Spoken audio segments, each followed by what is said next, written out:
All right. So, Video Games Chronicle writes here. I want to report a crime. BBC mocked for its wonky Nintendo setup. BBC Breakfast Studio team was responsible for Retro Games' mishap. It's claimed. Oh, look at that! I saw this, but that hurts. That really hurts. It's not good. That was forced into that, like that Super Famicom still looks really good, and they just forced that into there. The UK Games trade body has moved to explain a BBC Breakfast segment in which its CEO appeared alongside an erroneous retro game setup.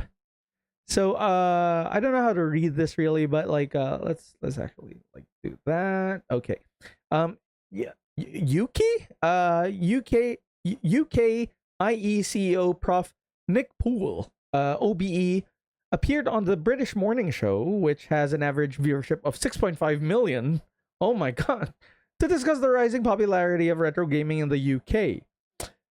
Wow, what a way what a way to start it. However, what attracted the most attention on social media was the setup of the retro consoles the CEO brought along to the BBC.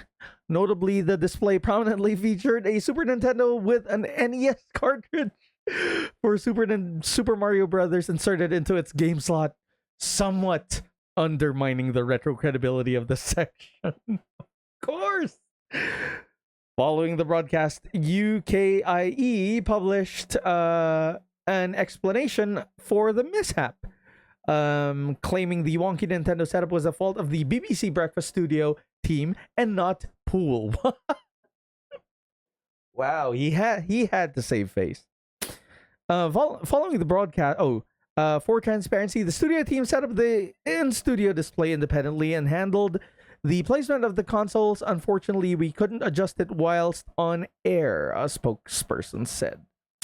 I mean, would you? It's like, I don't know. TV crew demographics is probably like a mix of Gen Z and millennials already. So I don't know. The probability of that happening is probably because somebody doesn't really know what a Super Famicom is, and and then NES cartridges. But again, it's the document is right. I mean, the article's right. Like, you're gonna talk about something, you better show people you know about that something. This is the best way to not do that. However, many social media users criticize the mishap. I want to report a crime. Of course.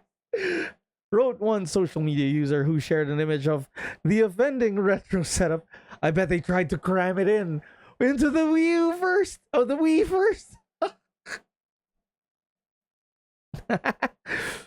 The erroneous setup attracted similar ire from members of the game industry on LinkedIn.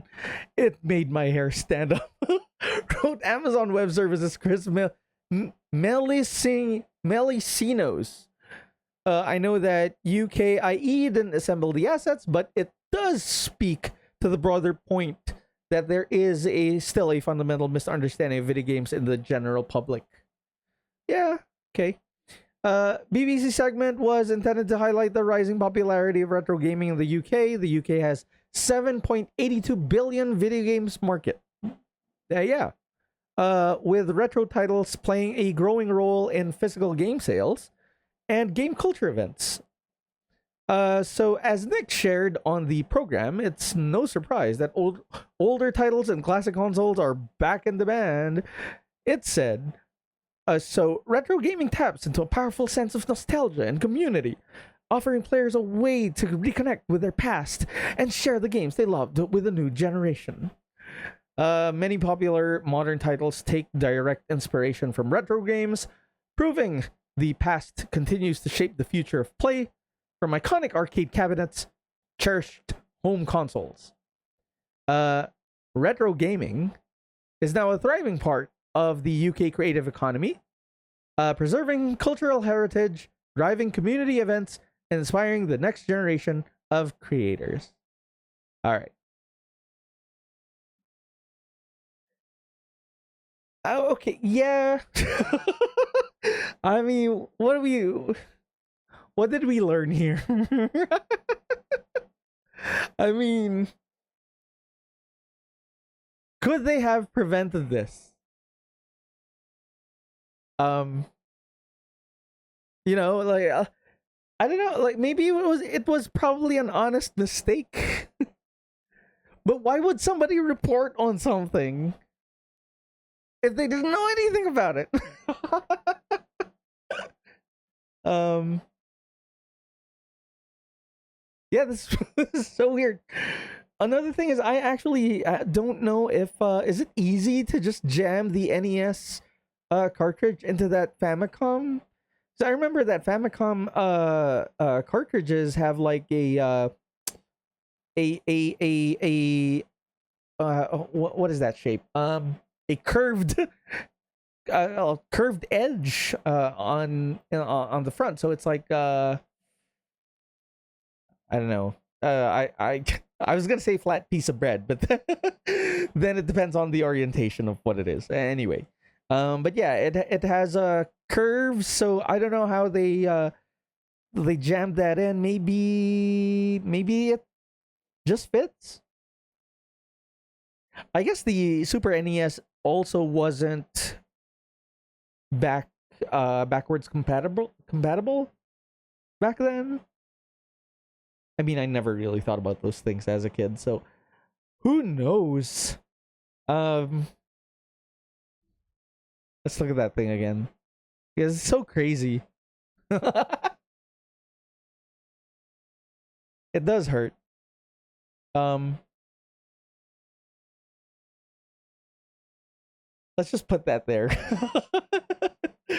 uh, well, nothing else much to say, but the retro video game market is booming, and what a way to start a connection with that market than to commit a crime on live television. um, also, for everybody else, come on, guys. It was probably an honest mistake. Yeah.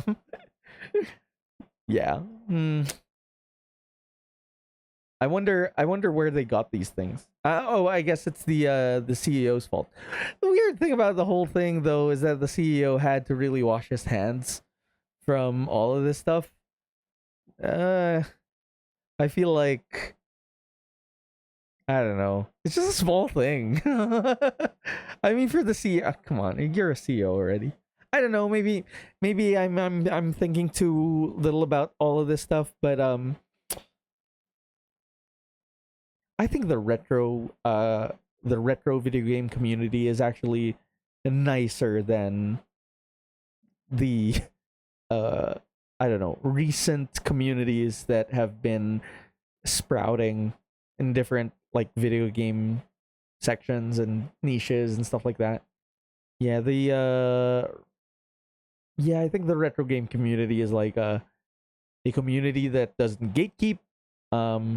Really shares a lot of like how do you say it, technology and new optimizations, efficiencies on how to get your hands on one of these things, and then how you play them, and just the retro community is not profiting from a lot of this stuff, but they are trying to move forward with just trying to make everybody have access to these classic games, and really these works of art, sharing the happiness of that one generation to another, maybe if the next generation is interested at all.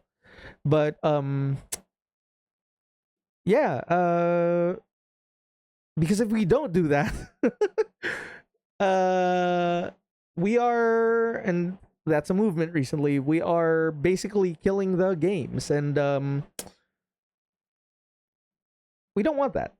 uh we want to preserve all of this stuff, and it's a touchy subject with companies who want to monetize the access for these things again, but then people want to pay, but then they don't really give you good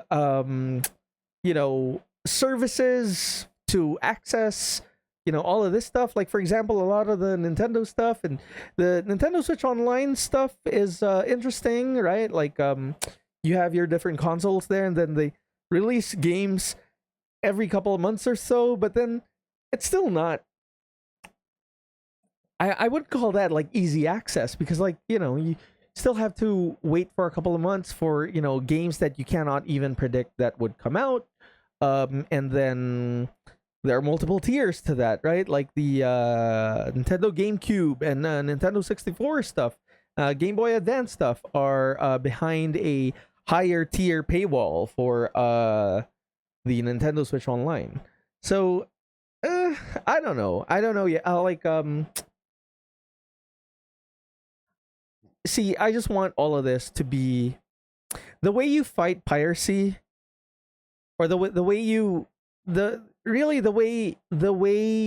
you fight all of this like circumvention of I don't know, proper payment and stuff like that. I think Apple did it very well back in the iTunes days, where they charged a really, really cheap amount for and made it very, very easy for people to access software and music, stuff like that. And because it's very easy and very cheap, and like just it became much more of a better proposition to just do that stuff than actually go out of your way to try to find and gamble on a safe version of an emulator, a game, through Kazaa, LimeWire, whatever stuff. Yesterday, I just learned that LimeWire is still alive. It's crazy. But yeah, we need to...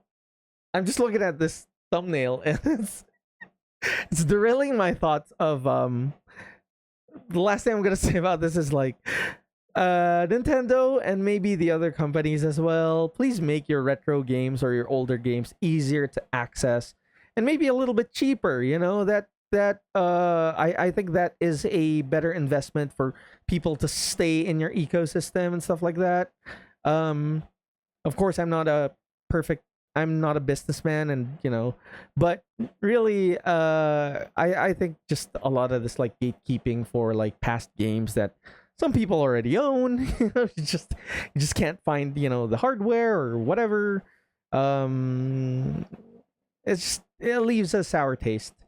Just because it's like people are expressing their love for a product, and how you basically reciprocate that is by making it harder for them to actually get that product again, and losing out on the possible promotions, free advertisements, whatever. I don't know, there has to be a better way. All right, well, it was a slow news day.